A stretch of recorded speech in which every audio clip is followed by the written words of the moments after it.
Muy buenas tardes tengan todos ustedes. Soy Mayli Guevara Fabián, moderadora de IBEJUR. Es grato tener en esta oportunidad a la doctora Dina Maldonado Isa, a quien le damos la bienvenida a IBEJUR, nuestro Instituto de Defensa Jurídica.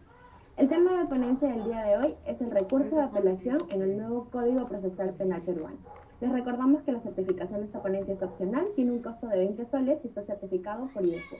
Sin más preámbulos, cedo el pase a la doctora para que pueda dar inicio con su ponencia. Muchas gracias.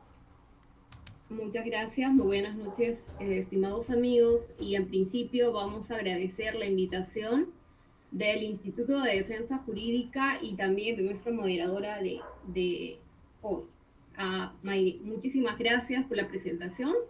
Mi nombre es abogada, soy abogada litigante en la cancha, Dina Maldonado Aiza es mi nombre. Y hoy día vamos a tocar, conforme ha señalado nuestra moderadora, el tema del recurso de apelación en el nuevo modelo procesal penal. Para ello voy a compartir unas diapositivas para que sea un poquitito más didáctico.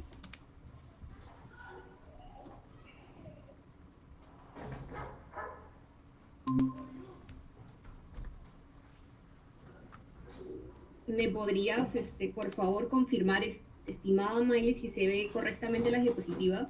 Sí, doctora, se logra visualizar correctamente. Perfecto. Ok. Teniendo en cuenta ello, estimados amigos, en esta oportunidad vamos a tocar el tema del recurso de apelación en el nuevo modelo procesal penal peruano vigente. Teniendo en cuenta ello, vamos a empezar señalando que el recurso de apelación es uno de los recursos impugnatorios intraproceso. ¿Eso qué quiere decir?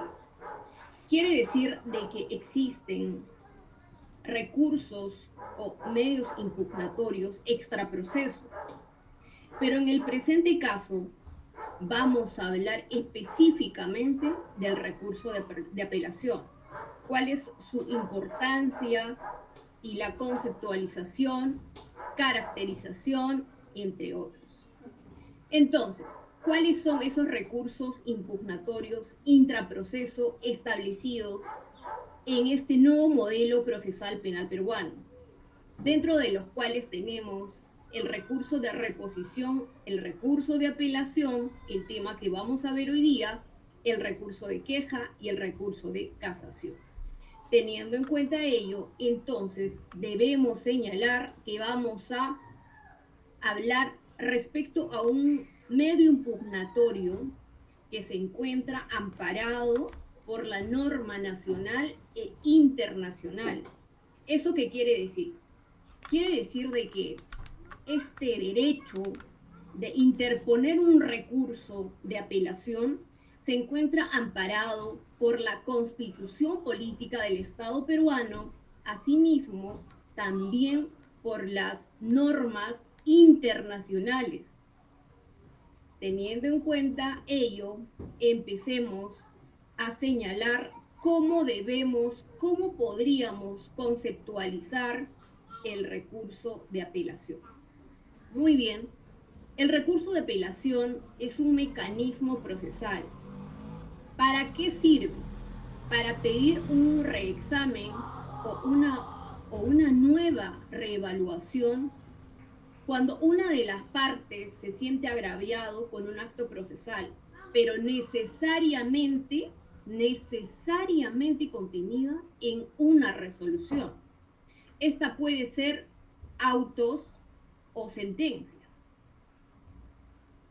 Entonces, ¿cuál es la finalidad? Cuando nosotros nos sentimos agraviados con una resolución, ya sea de un auto o una sentencia, ¿qué es lo que vamos a realizar? ¿Cuál es la finalidad que vamos a buscar con el recurso de apelación? Solamente existen dos finalidades. O vamos a pedir la anulación o vamos a pedir la revocatoria. No podemos pedir la anulación y a la vez la revocatoria. Solamente tenemos dos posibilidades. O pedimos que se anule y nuevamente, ¿no es cierto?, regrese a la instancia donde se habría cometido un vicio, o vamos a pedir la revocatoria. Pero ¿cuándo es que vamos a pedir la anulación y cuándo la revocatoria? Si tenemos esas dos posibilidades únicamente para poder interponer un recurso de apelación contenida en una resolución que nos causa agravio, en ese caso, si voy a analizar esa resolución y veo que se han violado mis derechos, por ejemplo, cuando se trate de una indebida motivación o por un error de trámite, por una indebida trámite. En este caso estamos hablando del debido proceso. Esos son derechos constitucionales. Si nosotros verificamos ello, entonces solamente nos posibilita solicitar la anulación. Pero si nosotros verificamos en esa resolución, ya sea de un auto o una sentencia que nos causa agravio y que efectivamente encontramos en la resolución de la evaluación que realizamos, existe una errónea interpretación de los elementos de convicción tratándose de autos o una errónea interpretación tratándose de sentencias, en ese caso, lo que vamos a solicitar es la revocatoria. Miren la diferencia. No voy a pedir una indebida motivación y voy a tener que solicitar la revocatoria a raíz de que considero de que existe una indebida motivación y voy a pedir que se revoque. Eso no va a pasar. En ese caso, lo único que va a suceder es solicitar la anulación para que se corrija en la instancia que se haya que hayan incurrido en ese vicio. Solamente existirá revocatoria únicamente cuando haya existido una errónea interpretación de los elementos de convicción o de los medios probatorios o una errónea tipificación en la norma. Solamente en esos casos. ¿Por qué es importante hablar de este tema del recurso de apelación? Porque si nosotros presentamos un recurso de apelación erróneo, definitivamente vamos a causar un agravio más. ¿A quién? Al patrocinado. Ya sea si somos defensa o en el caso de que somos representante del Ministerio Público. Al agraviado. Y con la finalidad también de que no se pueda declarar inadmisible antes de que sea revisado sobre el fondo. Vamos a señalar más adelante cuáles son las formalidades. Entonces, para que quede clarísimo, la finalidad del recurso de apelación es buscar la anulación o la revocatoria. Y como hemos señalado, ¿contra qué resoluciones es que procede el recurso de apelación? Contra autos y sentencias. Tratándose de elementos de convicción, será contra autos. Y tratándose de medios probatorios, por ejemplo, cuando se tenga que solicitar la revocatoria, contra sentencias. Porque solamente en una audiencia de juicio oral, ya sea de primera instancia o de segunda instancia, es que vamos a hablar de medios probatorios. ¿Y cuál es el plazo para interponer el recurso de apelación? Que es bien importante. El plazo para autos es de 3 días. Y para interponer el recurso de apelación en caso de sentencias es de 5 días.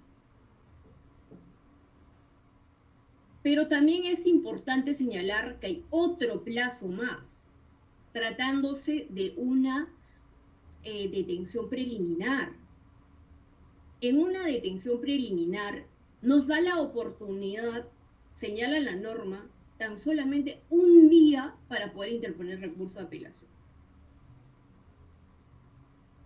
Y asimismo, es importante hablar, por ejemplo, tratándose de una detención preliminar. ¿Cuándo procede la detención preliminar? Y cuando interponemos, digamos, un recurso de apelación porque consideramos de que el Ministerio Público habría solicitado al juez, ¿no?, la detención preliminar, pero no se cumplirían con los presupuestos establecidos por el Código Procesal Penal, y en ese caso lo que vamos a solicitar es que vamos a interponer un recurso de apelación cuando nos corran traslado con la resolución, con lo que ha declarado, con el auto que ha ordenado la detención preliminar, ha declarado fundada el juez de investigación preparatoria. Tenemos solamente un día para interponer ese recurso de apelación. Pero ¿por qué hago un hincapié en esta etapa? ¿O por qué estoy hablando respecto a la detención preliminar?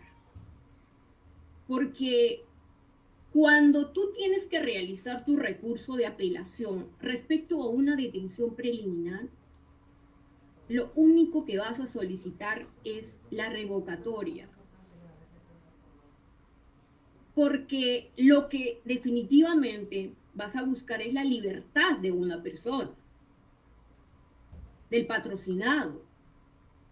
Porque si tu objetivo es que siga detenido y lo que quieres es que corrijan, porque tal vez hay una indebida motivación y que lo motiven bien, no vas a lograr la libertad. Porque en muchas audiencias se ha escuchado a muchos abogados señalar de que hay una indebida motivación o no se ha cumplido con el debido proceso, razón por la cual es que solicito se revoque o solicito la libertad de mi patrocinado, señalan los abogados. Pero definitivamente pues ahí no va a haber libertad. Hay un error en el recurso de apelación. El recurso de apelación respecto a detenciones preliminares siempre deben de ser solicitando la revocatoria, a menos de que definitivamente ameritaba la detención preliminar. Y entonces está por demás interponer un recurso de apelación, solicitando una indebida motivación. Porque con la indebida motivación no vamos a lograr la libertad. Para lograr la libertad tenemos que solicitar la revocatoria. Muy bien, haciendo ese hincapié, continuemos. Entonces, habíamos señalado de que existían solamente dos motivos por el que se tiene que interponer un recurso de apelación. Cuando detectemos en la resolución, en la sentencia o en el auto, vicios o errores, ¿no es cierto? Si yo detecto que existen vicios, voy a tener que pedir la anulabilidad. Voy a buscar la anulación. Pero si yo detecto errores, entonces voy a pedir la revocatoria. Cuando hay vicios, ¿qué tipo de vicios podría ser? Por ejemplo, por defecto de trámite. Cuando hablamos por defecto de trámite, estamos hablando de un derecho constitucional que es el debido proceso. Porque obviamente todas las personas pueden ser pasibles de una investigación preliminar, ¿no? Pero toda persona tiene derechos y esos derechos se tienen que respetar. Derechos amparados no solamente en el Código Procesal Penal, en su calidad de investigado, procesado, acusado, sentenciado, sino también en la Constitución. Y eso es de un país y de un Estado democrático. Por eso es que se debe respetar. Todo tiene un porqué y un motivo. Entonces, es importante cumplir con lo que es el debido proceso para que no existan vicios, futuros vicios, y que todo el trabajo, ¿no es cierto?, humano, económico, se venga abajo y nuevamente empezar, es que se tiene que cumplir con el debido proceso. Y si nosotros detectamos que hay una indebida motivación respecto a las resoluciones dictadas por el juez, ya sean autos o sentencias, entonces también voy a tener que interponer un recurso de apelación solicitando la anulación. Son vicios de nulidad. Ahora, ¿qué pasa cuando yo detecto en un auto o una sentencia que hay errores? Error normativo o error en la interpretación. Error normativo, por ejemplo, yo considero de que en este caso estoy llevando, por ejemplo, se ha cometido el delito de homicidio, pero sin embargo a mí me están imputando el delito de feminicidio. Hay una errónea interpretación, por ejemplo, en la norma. Ello yo tengo que hacer ver en el recurso de apelación con la finalidad de que se aplique la norma correcta, se revoque, por supuesto. Y si hay una errónea interpretación, tratándose de elementos de comisión o de medios probatorios. ¿Cuándo es que estamos frente a una errónea interpretación de elementos de comisión? Por ejemplo, puede ser por un requerimiento de prisión preventiva. El juez declara fundada el requerimiento del Ministerio Público. En esa etapa no vamos a hablar de medios probatorios. No voy a interponer ese auto que declara fundada el recurso, el requerimiento de la prisión preventiva. Ahí no voy a yo decir esos medios probatorios, hay una errónea interpretación de los medios probatorios. Todavía estamos en elementos de convicción. La etapa de la investigación preparatoria es para poder recabar elementos de convicción que pueda que se conviertan en pruebas, pueda que no.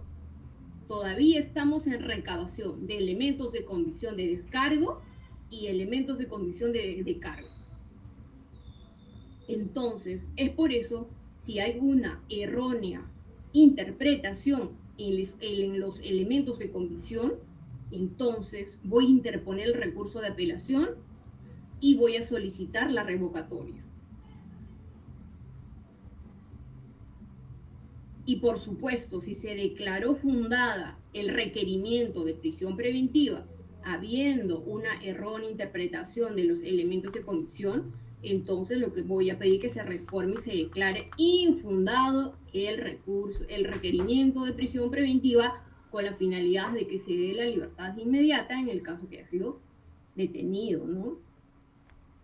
Entonces, esos son los dos casos, en los únicos casos en el que se puede interponer un recurso de apelación para pedir la nulidad o la revocatoria. ¿Puedo pedir ambos? No puedo.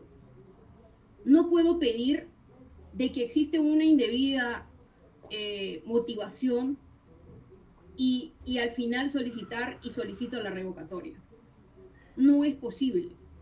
Tampoco puedo fundamentar que hay una errónea interpretación y que también hay una violación al debido proceso, hay una indebida, todo mezclado, y finalmente solicitar que se declare nulo.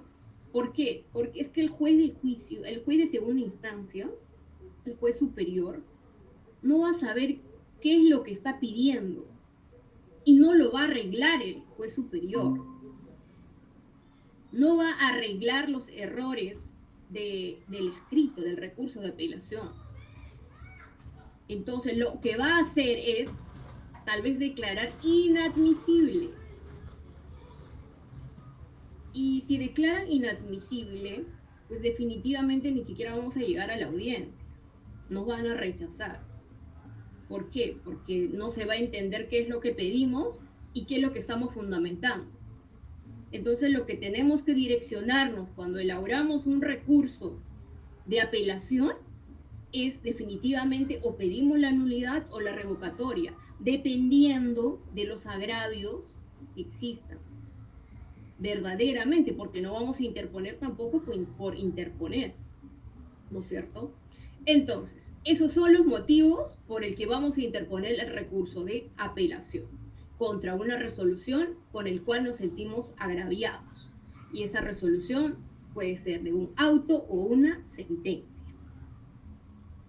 Ahora bien, también es importante que nos va a ayudar a entender y también elaborar de la mejor manera nuestro recurso de apelación. Es importante señalar los principios. ¿Cuáles serían esos principios que amparan nuestro recurso de apelación? ¿Por qué tenemos que entender cada uno de estos principios?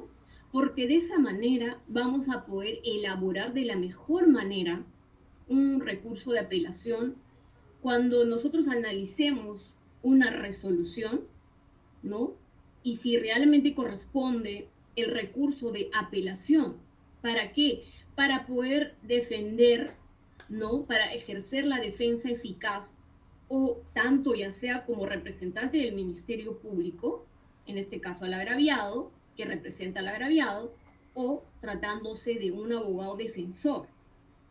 Entonces, los principios son el principio de legalidad, formalidad, unicidad, adecuación, instancia plural, prohibición de reforma en peor y mediación, voluntariedad y dispositivos. Empecemos con el principio de legalidad. ¿Qué debemos entender por el principio de legalidad? A través del principio de legalidad es que el recurso de apelación, como hemos señalado en un inicio, está establecido en la norma, tanto en el Código Procesal Penal como en la Constitución y como en las normas internacionales. Entonces, el recurso impugnatorio está amparado justamente porque así lo establece la norma. ¿Y qué debemos entender por el principio de formalidad? Es importante que entendamos qué es el principio de formalidad y por qué es importante que lo entendamos. Porque si no cumplimos con la formalidad, podría ser rechazado nuestro recurso de apelación solamente en la portita. Nos declara inadmisible y ya no va a pasar a juicio. Ahí nomás queda. ¿Por qué? Porque no supimos elaborar de manera correcta. Existen infinidad de casos, tanto en recurso de casación, también en el recurso de apelación, en algunos casos, que han tenido que llegar hasta el Tribunal Constitucional. ¿Para qué? Para que sea admitido el recurso de apelación, que fue rechazada justamente porque según la sala consideraba de que ese recurso de apelación no estaba claro y no cumplía con las formalidades, aparentemente. Entonces, con eso, ¿qué es lo que estamos viendo? De que con este nuevo modelo son demasiado formalistas, del cual obviamente yo tampoco no estoy de acuerdo. Está bien cumplir con la forma, ¿no? Con lo que es primordial, presentar dentro del plazo, pedir de manera concreta, que es lo que estamos solicitando, ¿no? Sin pedir una cosa y otra cosa, ¿no es cierto? Pero de ahí a ser más exquisitos, creo que no sería correcto. Porque tal vez hay una persona que ha sido sentenciado culpable siendo inocente realmente y necesita que se revoque esa condena. Y si nosotros vamos a encontrar este tipo de formalidades, entonces lamentablemente tal vez el abogado no cumple o no está actualizado, no lo sé, se le pasó, cualquier cosa puede suceder y definitivamente aquí se estaría quedando, dejarse consentir una injusticia tremenda, una condena de una persona que es inocente. Entonces, ¿cuáles son esas formalidades, por ejemplo? Cumplir dentro del plazo, no estar legitimado. Y además hay una recomendación que hace el Tribunal Constitucional, justamente en uno de los recursos de apelación que interpuso un abogado y que fue rechazada, y que consideraba los jueces superiores consideraban de que ese recurso de apelación no había coherencia con lo que se pedía, ¿no es cierto?, en el petitorio y con lo que se narraba en el considerado, en la fundamentación fáctica, ¿no? Entonces, lo que hace es una recomendación y dice, ¿no? En principio, en el petitorio debes solicitar de manera clara y concreta qué es lo que estás pidiendo. Si estás pidiendo la nulidad o estás pidiendo la revocatoria. Si estás pidiendo la nulidad, entonces en la fundamentación tienes que hablarme respecto a esa indebida motivación o ese erróneo trámite del debido proceso. que se ha violado el debido proceso, por qué, cómo, ¿no es cierto? Y obviamente al final solicitar la nulidad. Pero si tú me vas a pedir en tu petitorio, solicito la revocatoria, por consiguiente, reformándola, se declare, ¿no es cierto?, fundada a favor del que interpuso el recurso de apelación, entonces yo seguramente estoy invocando errónea interpretación, tal vez de los elementos de comisión o de los medios probatorios o de la errónea interpretación de las normas. En ese caso, mi fundamentación va a estar en base a ello. No voy a hablar sobre la indebida motivación o el debido proceso, porque si eso sucede, podría suceder como sucedió en este caso, en el caso de Samuel Acosta, expediente 1097-2020, en el cual habría sido rechazada de manera injusta. Y tuvo que caminar, ¿no? Tuvo que llegar hasta el Tribunal Constitucional, un camino tan largo, ¿para qué? Para que sea aceptada su recurso de apelación. Imagínense todo lo que podría ocasionar si nosotros cometemos, ¿no es cierto?, no cumplimos mínimamente con la formalidad. Entonces, también señala el Tribunal Constitucional que se debe de señalar cuál es la parte de la resolución que nos causa agravio. Eso tiene que estar señalada, por supuesto, en nuestro recurso de apelación. El petitorio, la fundamentación y cuál es la parte de la resolución que nos causa agravio. Entonces, esas recomendaciones son, por supuesto, para tomarlo en cuenta. No son solamente 3 recomendaciones sencillas, ¿no?, que sirve como guía para poder elaborar de manera correcta nuestro recurso de apelación. Ahora bien, el principio de unicidad. A través de este principio, por supuesto que solamente estamos permitidos interponer un solo recurso de apelación. No es que me rechazan mi recurso y puedo interponer otra vez otro recurso de apelación. O interpuse en otro juzgado y tal vez en otro puedo interponer. No, es solamente un solo recurso de apelación dentro del plazo que nos ha otorgado la ley. Ahora, el principio de adecuación. A ver, cuando el juez en la etapa intermedia emite su decreto, ¿qué corresponde cuando no estoy de acuerdo con ese decreto? Interpongo ¿qué recurso? Casación, recurso de apelación o recurso de reposición. Si no estoy de acuerdo con ese decreto, interpongo recurso de reposición. Y la misma juez es la que va a resolver. ¿O voy a interponer recurso de apelación? Por supuesto que no. Por eso es que la norma dice, contra un decreto, recurso de reposición. Contra autos y sentencias, recurso de apelación. A través de este principio de adecuación es que señala, ¿no es cierto?, se interpone el recurso de apelación contra autos y sentencias, lo que corresponda, ¿no es cierto? Ahora bien, la instancia plural. Solamente a través de esta instancia plural, el principio de instancia plural, solamente podemos interponer lo que está permitido por la ley, ¿no es cierto? Lo que no, por supuesto que no podemos. Y ahora, respecto al principio de prohibición de reforma en peor. A través de este principio nos dice de que si tú vas a interponer recurso de apelación en defensa del sentenciado o del procesado, entonces lo que va a resolver la sala superior no puede empeorar su situación. ¿Cómo así? Si fue condenado a 5 años de pena privativa de la libertad efectiva, si tú interpones tu recurso de apelación en favor del sentenciado, no puede la sala superior revocar eso y modificar en peor. Y, por ejemplo, sentenciar en segunda instancia, ¿no?, señalar pues 10 años de pena privativa de libertad. No puede. Cuando interpone el recurso de apelación, el abogado de la defensa. Pero ¿qué pasa cuando interpone el recurso de apelación el Ministerio Público?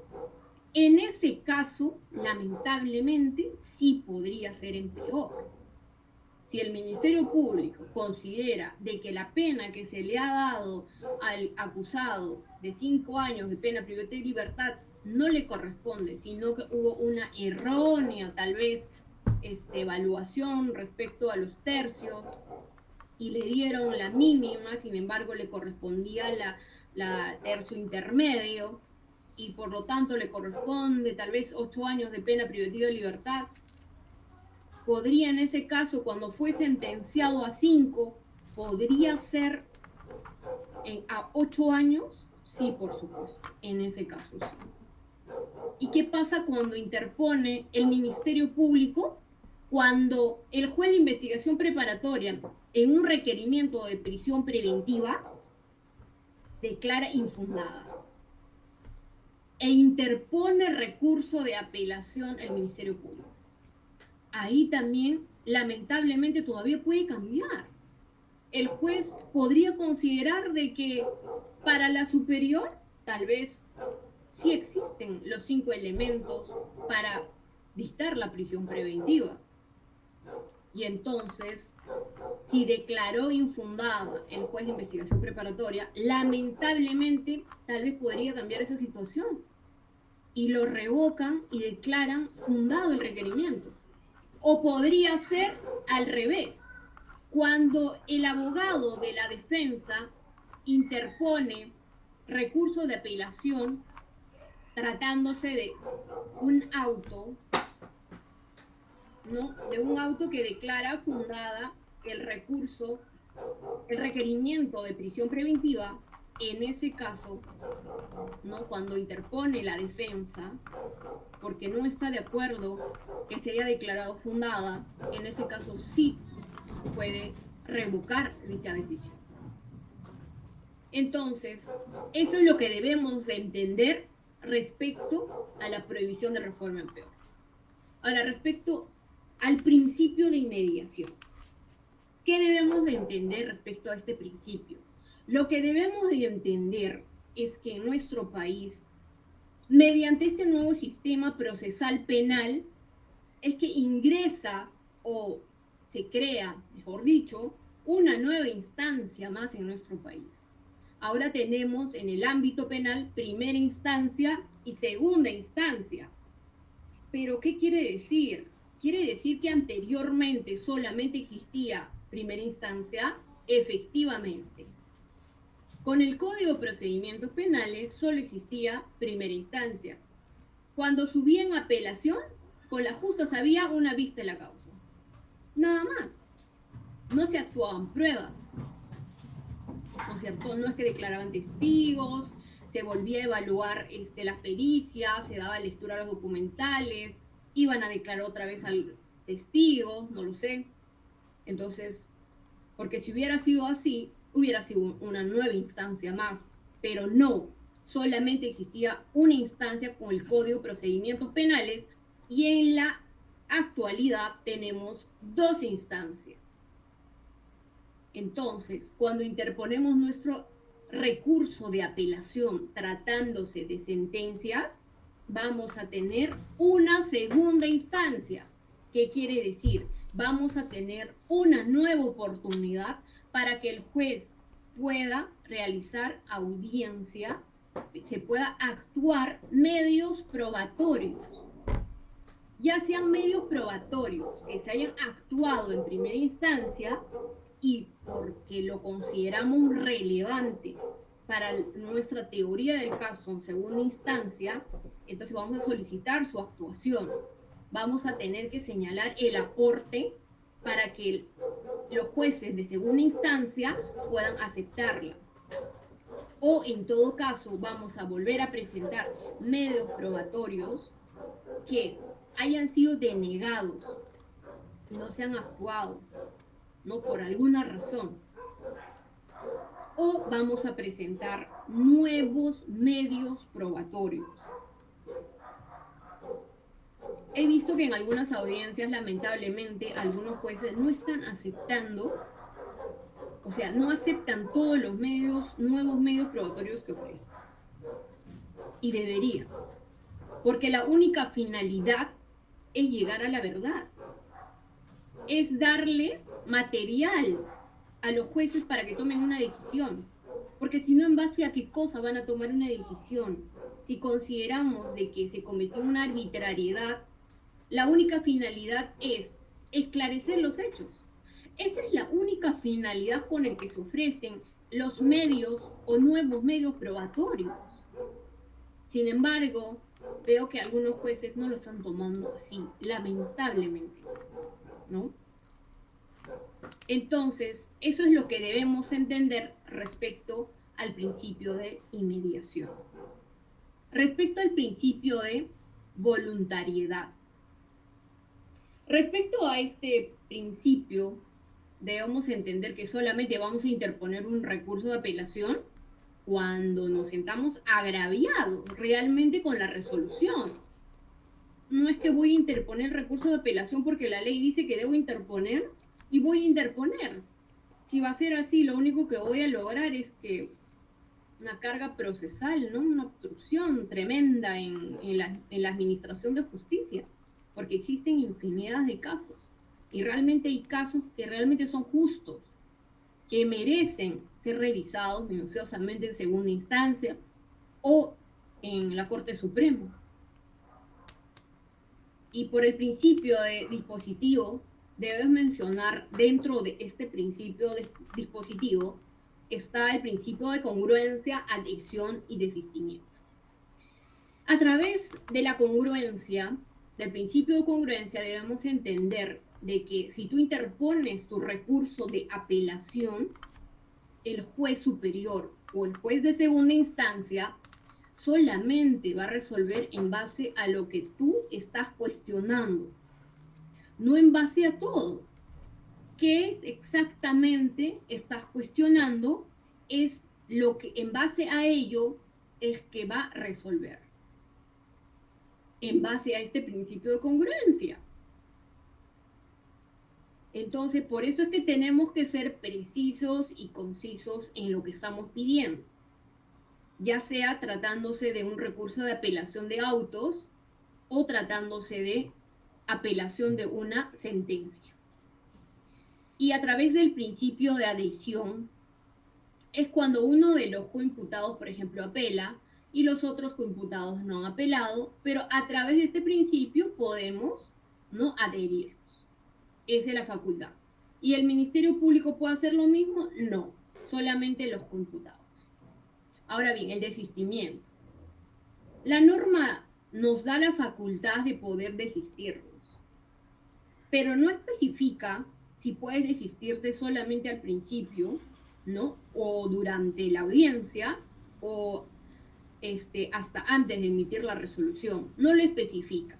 Lo que la ley no especifica o no prohíbe, debemos entender entonces que tenemos la facultad de desistirnos de ese recurso de apelación, ya sea de autos o de sentencias, ¿no es cierto? Podemos desistirnos, tal vez al inicio, durante la audiencia o al final, antes de que se emita la resolución, a través de este principio de desistimiento que está establecido en el artículo 404, inciso 3 del Código Procesal Penal. ¿Y cuáles son los efectos del recurso de apelación? Tenemos lo que es el efecto del recurso de apelación, el efecto diferido. Hay resoluciones, ¿no es cierto?, que se van a emitir y van a decir, mediante se emite la presente resolución, ¿no es cierto?, y a través de, van a señalar con efecto diferido o sin efecto diferido. Con efecto diferido significa de que ese recurso de apelación no va a ser elevado de manera inmediata, como por ejemplo lo señala el artículo 404. Dice, no se eleva de manera inmediata, se eleva junto con la sentencia a fin sea resuelto. En este caso sería tratándose tal vez de una apelación, de un sobreseimiento. Pero la mayoría de las resoluciones se van a emitir sin efecto diferido. ¿Por qué? Porque se tiene que elevar dentro del plazo y de manera inmediata. Cuando interpongamos una sentencia, un recurso de apelación de auto, por ejemplo, respecto a un auto de prisión preventiva, entre otros. El efecto devolutivo. A través de este principio devolutivo debemos entender de que el recurso de apelación no va a ser resuelto por el juez, ante el juez que emitió la resolución que nos causa agravio, sino va a ser el juez superior, ya sea el juez superior o el juez de segunda instancia. Entonces, una vez que ellos hayan resuelto, ¿no es cierto?, nuestro recurso de apelación, si es que no interponemos recurso de casación, va a tener que regresar a primera instancia. A través del efecto suspensivo. Este tema es bien importante y muy discutido, ¿no?, y que debemos analizarlo. Y que merece definitivamente una modificatoria o una aclaratoria de manera clara y concreta. ¿Por qué? El efecto suspensivo señala de que no se ejecuta mientras no se resuelva en segunda instancia. Ojo, pero eso no es tanto así. Lamentablemente, en muchísimos casos, los jueces de primera instancia lo que hacen es que se ejecute de manera inmediata. Interpones tu recurso de apelación y lamentablemente tú tienes que participar en la apelación estando en prisión. Si eres inocente, se ha cometido una arbitrariedad en tu contra, definitivamente no mereces ni siquiera pisar la cárcel. Y pese a ello, para que vayas en apelación, tienes que estar detenido, recluido en un establecimiento penitenciario. Lo que yo considero indignante y no lo acepto, porque uno tiene derecho a interponer un recurso de apelación y que se esclarezca y mínimamente se declare consentida. Pero lamentablemente, algunos jueces a veces cometen arbitrariedades y hasta ordenan orden y captura inmediata. Y cuando tú lees la sentencia y vienen tus patrocinados, en esa etapa te contratan y verificas la sentencia y encuentras unos errores evidentes que indignan, que ameritaba de que no se ejecute de manera inmediata, sino que mínimamente si hay un recurso de apelación, primero sea resuelto el recurso de apelación. Porque una persona inocente no debería ni siquiera pisar la cárcel. No tiene por qué, porque ya bastante se somete a un proceso penal, como para que también tenga que ingresar a la cárcel. Porque a la cárcel deberían llegar definitivamente el quien ha sido vencido con todo el respeto de sus derechos constitucionales y procesales que existen, el debido proceso y todas las normas que lo amparan. Entonces, solamente he visto algunos jueces es que señalan de que se agote segunda instancia. Y una vez que se haya declarado consentida, ahí ordenan su captura y su inmediato que sea llevado de manera inmediata a un establecimiento penitenciario. Ahí nadie lo discute. Tuvo su segunda oportunidad. Son 3 jueces que han vuelto a analizar su caso. Tuvo la oportunidad, si en primera instancia no tuvo defensa, por lo menos en segunda instancia se puede evidenciar qué ha pasado. Independientemente si va a la Corte Suprema en el recurso de casación. Pero no deberían los jueces ejecutar de manera inmediata en sentencias de primera instancia. Deberían permitir, cuando hay motivos, por supuesto, cuando hay motivos, porque hay casos en el que por confusión o porque no entendieron algunos jueces, declararon culpable, sentenciaron como culpable a algunas personas, que en la actualidad vienen sufriendo.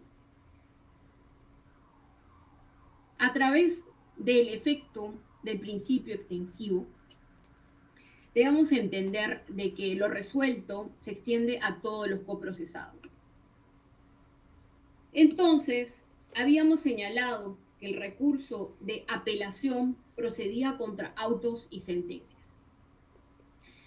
Puede ser contra sentencias, contra autos de sobreseimiento, autos que resuelven cuestiones previas, autos que por ejemplo, que declaran fundada el requerimiento de prisión preventiva, autos que resuelven excepciones, entre otros, que se encuentran establecidos en el artículo 416 del Código Procesal Penal.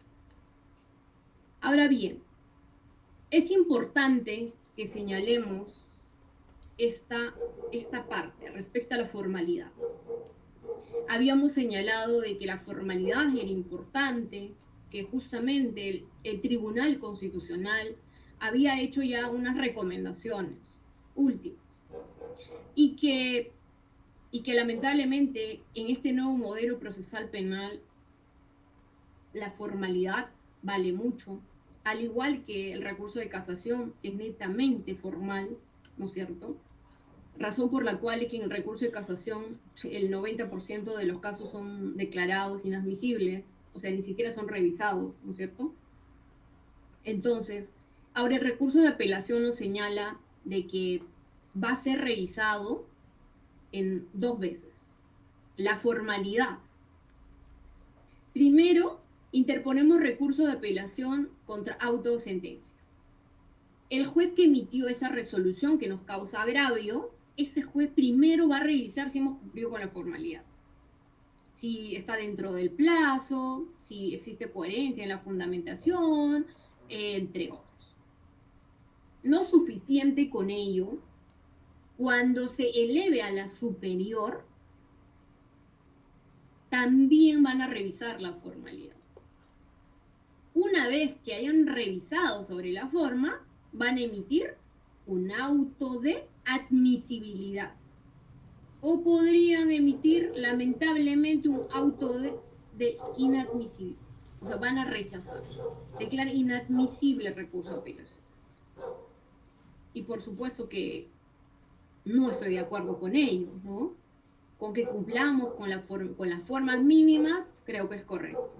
Ahora, si cometemos un error garrafal definitivamente, no hay forma de que podamos señalar de que el juez superior o el juez de segunda instancia lo tiene que arreglar nuestros errores. Por supuesto que no. Por supuesto que no. Entonces, en este caso, va a revisar la instancia que generó la resolución en materia de apelación, pero también la superior vuelve a hacer el control de admisibilidad. Entonces, es por ello que es relevante, ¿no es cierto?, en principio, cumplir con el plazo, dentro del plazo establecido. Y, por supuesto, hacer caso las recomendaciones del Tribunal Constitucional. Lo que pedimos en el petitorio, señalamos en la fundamentación fáctica, señalamos cuál es la parte de la resolución que nos causa agravio y amparamos en las normas siguiendo, ¿no es cierto?, esa hilación, ¿no?, lo que estamos pidiendo, si es la revocatoria o la nulidad, y lo mismo al final, ¿no es cierto? Solicitamos la revocatoria, consiguiente reformándolo, se declare fundada. Si pedimos la nulidad, que se declare nulo. ¿Por qué? Porque habría vicios, tal vez de motivación o porque hay error de trámite. Evidenciando, por supuesto, si hablamos de error de interpretación en la norma o de elementos de comisión o de medios probatorios, evidenciando cuál es la correcta interpretación, en cuál habrían incurrido en error, evidenciando ello, por supuesto, y señalando y considerando dónde es que se encuentra este error de interpretación en la resolución que nos causa agravio. Con ello, creo que puede ser revisada, por supuesto, amerita que sea revisada por segunda instancia. Muy bien.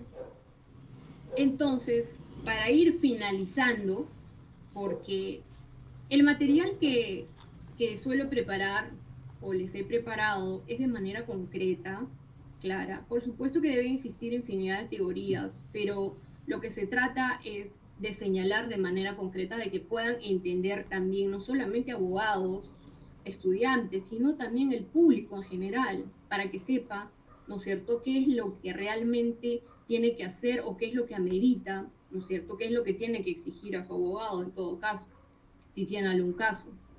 Ahora, contra las sentencias emitidas por el juez de paz letrado, ¿quién es la que va a revisar el recurso de apelación? ¿Ante quién va a subir el recurso de apelación? Ante el juzgado penal unipersonal.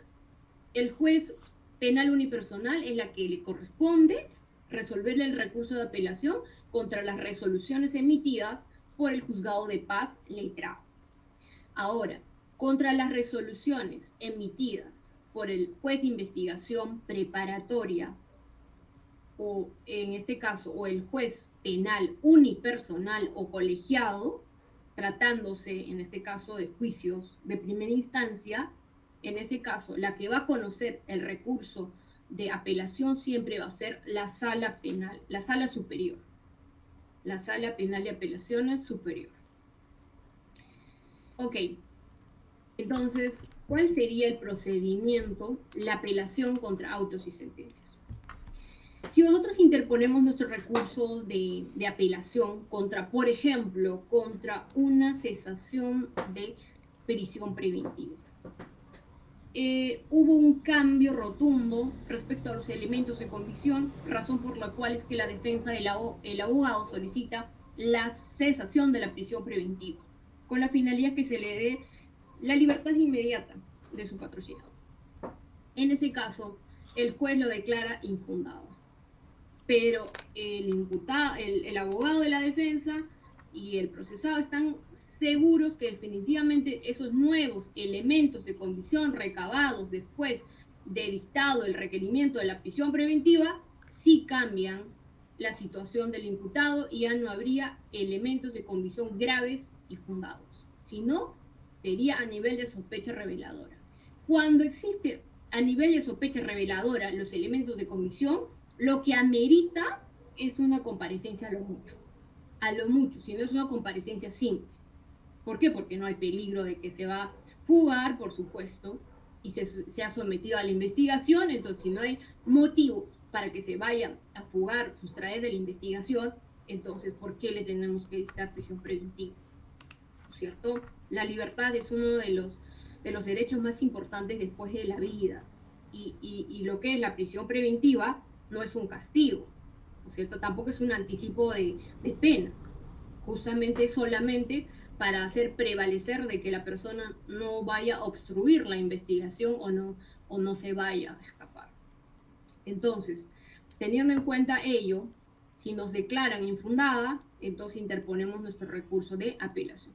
Este recurso de apelación presentamos ante ese juez de investigación preparatoria, va a analizar si cumplimos con la mínima forma, si eso es así, autoadmisorio, se admite el recurso de apelación, se eleva a la superior. Sube a la superior lo revisa, nos corre traslado, si está con la finalidad de que podamos interponer si nos oponemos, es correcto, no lo sé, y si eso es así, lo que va a hacer es que después de ello va a emitir el auto de admisión, autoadmisorio de recurso de apelación. Si todo está correcto, entonces nos citará para audiencia y nos dará un plazo para que podamos interponer tal vez algunos medios probatorios, ¿no? En este caso, si son autos, no podemos hablar de medios probatorios. De medios probatorios hablaremos cuando se trate de sentencias. En este caso vamos a hablar de elementos de convicción. Entonces, porque estamos todavía a nivel de investigación preparatoria. Entonces podemos presentar en segunda instancia elementos de convicción. ¿Cómo así? Por ejemplo, nos han rechazado, ¿no es cierto?, nuestra cesación de la prisión preventiva. Pero durante ese tiempo se han venido recabando otros elementos de convicción, ya sean de cargo o de descargo. Y de esos elementos de convicción que se han venido recabando mientras se hacía el trámite del recurso de apelación, que dura como podría ser 2 meses, ¿no? Digamos, o 3 meses, tal vez hasta más. En fin, entonces en ese tiempo, si hemos recabado otros elementos de convicción, eso lo podemos presentar también. Si son favorables, por supuesto, ¿no es cierto? Lo presentamos con la finalidad de que también sean evaluados, ¿no es cierto?, por la sala superior. Y finalmente nos citan una audiencia. Y después de ellos se van a pronunciar. Van a emitir su pronunciamiento la sala superior. Ahora bien, tratándose de sentencias, lo que cambia respecto, o se diferencia respecto al procedimiento, respecto al auto, en este caso serían los medios probatorios. En este caso, cuando nos corren traslado y nos dan 5 días antes de que nos citen a la audiencia de segunda instancia, nos dan la oportunidad de que podamos presentar nuestros medios probatorios. Entonces, cuando nos dicen de que nos corren traslado con el auto admisorio del recurso de apelación, ¿no? Su recurso de apelación ha sido admitido, razón por la cual se le otorga tantos plazos para que pueda emitir sus medios probatorios. 5 días para presentar medios probatorios, por ejemplo. ¿No es cierto? Es lo que dice la norma. Vamos a presentar medios probatorios tratando, ¿no?, de acuerdo a la teoría del caso de la defensa. ¿No es cierto? Ahí podemos presentar, tal vez es relevante de que los peritos vayan nuevamente a hablar sobre la pericia que han realizado. O tal vez tenemos que pedir la lectura de la pericia para evidenciar cuáles son los errores en el que ha incurrido el juez de primera instancia. O tal vez podemos presentar un nuevo testigo, o sea, uno que recién acaba de aparecer. Recién tenemos conocimiento de su existencia. Una nueva prueba. Ahí podemos ofrecerlo. ¿Para qué? Para que pueda declarar, para que dé su testimonio. O tal vez podemos pedir la lectura, ¿no?, del examen pericial o del informe pericial. Entonces, ¿cuál es la única finalidad que les señalé a un inicio del ofrecimiento de estos medios probatorios? La finalidad es esclarecer, que espero que los jueces puedan entender. La única finalidad es entregar material para que en base a ello puedan resolver, y no solo en base a palabras, y no repitan lo que dice primera instancia, de que dice que está bien, dice que han evaluado bien, o han hecho bien, o consideramos que está bien. Sino es importante, en vez de que rechacen, se agote todos los medios con la finalidad de que puedan fundamentar su decisión. Y tal vez de esa manera no amerite que tengamos que ir hasta la Corte Suprema, o tal vez después hasta el Tribunal Constitucional, buscando lo único, justicia.